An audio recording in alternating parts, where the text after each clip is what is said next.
Masih di seputar Bali, pemirsa, jumlah pasien demam berdarah di Rumah Sakit Umum Daerah Sanjiwani Gianyar sudah menurun. Namun masyarakat dihimbau tetap waspada terhadap penyakit yang diakibatkan oleh virus dengue tersebut dengan menjaga lingkungan sekitar tetap bersih agar nyamuk Aedes aegypti sebagai penyebar virus tidak bisa berkembang biak.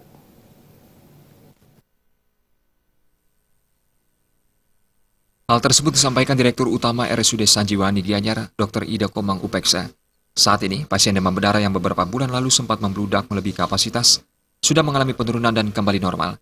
Namun kendati demikian, dengan musim yang tidak menentu saat ini, masyarakat dihimbau untuk tetap waspada terhadap penyakit yang diakibatkan oleh virus dengue tersebut.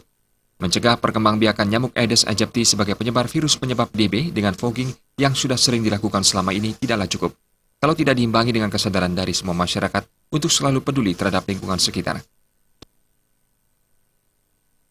Di triwulan pertama, triwulan kedua, bulan April, Mei itu jumlah kunjungan DB yang rawat inap itu sekitar 200 orang per hari kita ngerawat. Jadi kalau udah 200 orang itu kita harus mengoptimalkan bangsal yang lain, kita pakai di diklat.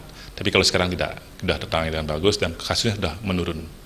Kita ingatkan kepada publik masyarakat di Gianyar khususnya, karena DB ini berhubungan dengan virus berhubungan dengan vektor adalah nyamuk.